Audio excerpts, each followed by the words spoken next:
दोस्तों विप्रो लिमिटेड की बात करें तो यहाँ पे कुछ बड़ी अपडेट निकल के आ रही है जिनको हम एक एक करके डिस्कस करने वाले हैं।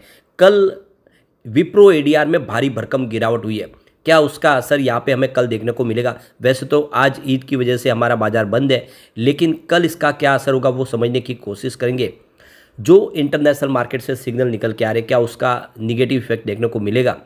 वैसे अगर आप देखें तो विप्रो ने यूएस के अंदर एक बड़ा बदलाव किया है, अपने नए सीईओ की अपॉइंटमेंट कर ली है। तो यहाँ पे विप्रो के मैनेजमेंट में लगातार बदलाव हो रहे। और इसके अलावा अगर आप देखें तो विप्रो ने अपने एम्प्लॉयज़ को बोनस के रूप में शेयर भी जारी कर दिए। दूसरी तरफ देखें तो यहाँ पे कुछ और अपडेट निकल के आ रही है। क्या विप्रो में इस समय इन्वेस्टमेंट करना चाहिए? ब्रोकरेज हाउस की क्या राय निकल के आ रही है इस बड़े फैसले के बाद, जब थेरी डेल पोर्टे ने अपनी जो पोस्ट से रिज़ाइन कर दिया है, उसके बाद में आगे की क्या संभावना बन सकती है? क्या विप्रो में बड़ी गिरावट की संभावना बन रही है? जानने की कोशिश करेंगे इस वीडियो के माध्यम से। लेकिन फ्रेंड, उससे पहले अगर आप पहली बार हमारे चैनल पे आए तो चैनल को सब्सक्राइब कर दीजिए, एक बेल आइकॉन दबा दीजिए ताकि जब भी नया वीडियो बने पहला नोटिफिकेशन आपको मिले। वीडियो पसंद आए तो लाइक से जरूर कीजिए। चलो फ्रेंड्स, वीडियो स्टार्ट करते हैं। मैं हूँ आपका दोस्त एस बी दवे और हमारे अपने चैनल ऑनलाइन कमाई में आपका बहुत बहुत स्वागत है। तो सबसे पहले अगर डाउ जोन की बात करें तो कल 38,461 के स्तर पे क्लोजिंग देखिए, जहाँ पे 422 पॉइंट की भारी भरकम गिरावट थी, यानी 1.09% गिरा डाउ जोन। और इसका असर देखने को मिला विप्रो के एडीआर पे। तो देखो कि 5.57 यूएस डॉलर के ऊपर इसकी क्लोजिंग हमने देखी है। आप देखो कि 2.02% की भारी भरकम गिरावट के साथ तो विप्रो एडीआर ज़बरदस्त गिरा है। और हो सकता है कि अगर फिर से अगर आज गिरता है रात को तो उसका निगेटिव असर देखने को मिल सकता है। अगर रिकवरी हो जाती है तो फिर हमारे बाजार में थोड़ा बाउंस बैक देखने को मिल सकता है। वैसे इंडिया के बाजार में हमने पॉजिटिव क्लोजिंग देखी थी कल। तो विप्रो के स्टॉक की शुरुआत हुई थी 477 पर, पॉजिटिव शुरुआत हुई, क्लोजिंग थी 475 की परसों की। इंट्राडे में 479 का हाई बना, लेकिन जो लो है वो 473 का है। तो दोनों तरफ का माहौल बना, कुछ गिरावट भी हुई, लेकिन निचले लेवल से रिकवरी की वजह से 477 के आसपास क्लोजिंग रही, जहाँ पे 0.40% की तेज़ी देखने को मिली, लगभग आधा परसेंट की तेज़ी। अब इसकी परफॉर्मेंस को देखें, 4 अप्रैल को स्टॉक 487 के आसपास है, जहाँ पे 0.9% की तेज़ी बनी। 5 अप्रैल की बात करें तो क्लोजिंग 485 के आसपास रही, जहाँ पे 0.5% की गिरावट हुई। 8 अप्रैल को स्टॉक आ गया 479 के आसपास, जहाँ पे 1.1% की फिर से गिरावट हुई। और 9 अप्रैल को 475 के आसपास क्लोजिंग हुई, जहाँ पे 0.9% की गिरावट थी।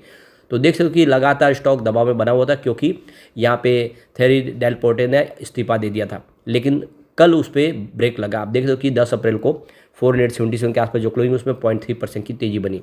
लेकिन जो विप्रो यूएस के मार्केट में लिस्ट है और वहाँ से जो सिग्नल निकल रहा है वो काफ़ी वीक है, और इस वजह से हो सकता है गिरावट और बने। अब इसकी परफॉर्मेंस देखो, पिछले 5 सालों में इसने 69% का पॉजिटिव रिटर्न दिया है। 3 ईयर की बात करें तो इसने 6% की तेज़ी बताई है। पिछले एक साल में यहाँ पे 27% का पॉजिटिव रिटर्न दिया स्टॉक ने। 3 मंथ के हिसाब से 5% की तेज़ी बनी है। और अगर हम 1 मंथ की बात करें तो 7.41% की ऑलरेडी गिरावट हो चुकी है, और वनडे के हिसाब से 0.32% की तेज़ी है। ओवरऑल देखें तो इतना कोई खास प्रदर्शन नहीं किया है। लेकिन विप्रो की एक खास बात है कि लगातार बहुत अच्छा इसने बोनस दिया लोगों को। अब आशा करते हैं कि फिर से बोनस मिले, और बोनस के ऊपर ही लोग यहाँ पे इसमें निवेश के बारे में सोचते हैं। अब एक गुड न्यूज़ निकल के आ रही है विप्रो के एम्प्लॉयज़ के लिए। विप्रो के एम्प्लॉयज़ को कंपनी ने बोनस के रूप में शेयर जारी किए, जो आप देख लो कि restricted stock under scheme plan 2004 के तहत जो आइडेंटिफाइड एम्प्लॉयज़ है, जिन्होंने काफ़ी अच्छा काम किया है, जिन्होंने अपना एफर्ट्स लगाया, उनको कंपनी ने बोनस के रूप में शेयर जारी किए। तो 7 अप्रैल 2024 को आप देखें तो ये इनको जो शेयर जारी किए गए, ये 6,07,639 शेयर जो है इनको अपने एम्प्लॉयज़ को जारी कर दिए। तो वो एम्प्लॉय जिन्होंने काफ़ी अच्छा काम किया है, तो उनके काम के दम पे उनको बोनस शेयर दिए गए। ऐसे ही कंपनी लगातार बोनस शेयर जारी करती है अपने एम्प्लॉयज़ को, और काफ़ी ज़बरदस्त शेयर दिए हैं बोनस के रूप में यहाँ पे शेयर होल्डर को भी बार बार। पिछले कई सालों में लोग बोनस के माध्यम से ही यहाँ पे मालामाल हुए, लेकिन 2-3 सालों से बोनस नहीं मिला। आशा करें कि आने वाले इसमें बोनस मिलेगा ज़रूर। अब एक बड़ी अपडेट और निकल के आ रही है। यहाँ पे देख सकते हो कि यूएस के बिजनेस के लिए नए सीईओ की अपॉइंटमेंट हुई है। चीफ एग्जीक्यूटिव ऑफिसर है मिस्टर मलय जोशी, जो अमेरिका का स्ट्रेटेजिक मार्केट यूनिट के हेड होंगे। और आप देखो कि 10 अप्रैल 2024 से उनका कार्यकाल शुरू हो चुका है। तो कुल मिला के देख सकते हो कि जैसे कि ये जो पोस्ट खाली हो गई थी, वहाँ पे जो चीफ एग्जीक्यूटिव ऑफिसर थे वहाँ से उनकी जगह पे अब नई अपॉइंटमेंट हो चुकी है। तो मलय जोशी है जो इस कार्यकाल को अब संभालेंगे। इससे पहले देखें तो मलय जोशी है वो सीनियर वाइस प्रेसिडेंट और बिजनेस यूनिट हेड थे, जो इनका लीडिंग कम्युनिकेशन बिजनेस है, media, tech, retail, travel, hospitality और पब्लिक सेक्टर का जो इनका बिजनेस है उसके इनको ये उसको हेड कर रहे थे ग्लोबल पूरे बिजनेस को। 1996 में इन्होंने विप्रो ज्वाइन की, तब से इन्होंने अच्छी सेवाएं दी है। अब ये यूएस का जो है बिजनेस हैंडल करेंगे। दूसरी तरफ देखें तो जो इनके एमडी और सीईओ है थैली डेल पोर्टे, उन्होंने रिज़ाइन कर दिया है और उनकी जगह पे श्रीनिवास पिल्लई है जो अब उनकी जगह यहाँ पे कंपनी के एमडी और सीईओ होंगे। 7 अप्रैल 2024 से उनका कार्यकाल शुरू हो चुका है पिल्लई का। वैसे श्रीनिवास पिल्लई ऑलरेडी 1992 से ही विप्रो के साथ में जुड़े हुए और आप देख सकते कि उनकी जो सेवाएं थी तो president of Wipro consumer business में यूनिट हेड, ग्लोबल हेड थे और काफ़ी अच्छा उनका कार्यकाल रहा है। काफ़ी अच्छी उन्होंने सेवाएं दी है, उनके पास काफ़ी अनुभव है, इसीलिए इनको हेड बनाया गया है। लेकिन यहाँ पे जो सवाल निकल के आ रहा है कि विप्रो का जो मैनेजमेंट में बदलाव हुआ है, जो थेरी डेल पोर्टे ने यहाँ पे रिज़ाइन किया, उसके बाद में जो ग्लोबल ब्रोकरेज हाउस है वो इस समय विप्रो को लेकर बहुत ज़्यादा चिंतित है और विप्रो को लेकर सेल की रेटिंग दे रहे हैं। चाहे सिटी हो, CLS हो या मॉर्गन स्टैनली, सब ने यहाँ पे सेल की रेटिंग दी है। जो अब इन्होंने जो इसके टारगेट दिए वो 440 से लेकर 450 के आसपास है, यानी करंट लेवल से यहाँ पे गिरावट की संभावना बन रही है। और जेफरीज ने भी यहाँ पे इसकी जो रेटिंग है उसको अंडर परफॉर्मिंग के ऊपर रखा है और टारगेट है वो 470 का रखा है। नोमुरा की तरफ से भी यहाँ पे देखें तो इसकी रेटिंग को रिड्यूस किया गया और टारगेट 410 कर दिया गया, यानी सबसे जो कम टारगेट दिया गया वो नोमुरा की तरफ से दिया गया है। तो यहाँ पे नोमुरा के एनालिस्ट है अभिषेक भंडारी, उनका कहना है कि जो सीईओ के बदलाव हुआ है, नए सीईओ मिले, उस वजह से जो विप्रो की जो ग्रोथ है उसमें गिरावट आ सकती है। बिजनेस एक पटरी से उतरता हुआ दिखाई दे सकता है। आने वाले इसमें नया मैनेजमेंट किस तरह से उसको आगे बढ़ाएगा उसके ऊपर आके टिका के हमें देखना होगा। लेकिन कुल मिला के आने वाले इसमें कुछ बदलाव की वजह से नुकसान देखने को मिल सकता है विप्रो को। लेकिन सबसे जो बड़ी बात है, क्या वाकई में विप्रो वीक है? क्या एक सिर्फ एमडी के बदली होने से विप्रो के कारोबार पर फर्क पड़ेगा? तो इसके लिए हमें इसके फंडामेंटल चेक करने से इसके पॉजिटिव निगेटिव पहलू को देखना चाहिए। तो पहला यहाँ पे पॉइंट देख दो कि पॉजिटिव, और वो है एनुअल रेवेन्यू, जिसमें 13.99% की वृद्धि देखने को मिल रही है, जो लास्ट ईयर 92,753 करोड़ के आसपास रहा था। इसके बाद अगला पॉइंट निगेटिव वो है क्वार्टरली रेवेन्यू, जिसमें 4.41% की गिरावट देखने को मिल रही है, जो ईयर ऑन बेसिस पे 22,803 करोड़ के आसपास रहा। तीसरा पॉइंट भी निगेटिव वो है एनुअल नेट प्रॉफिट, जिसमें 7.19% की गिरावट देखने को मिल रही है।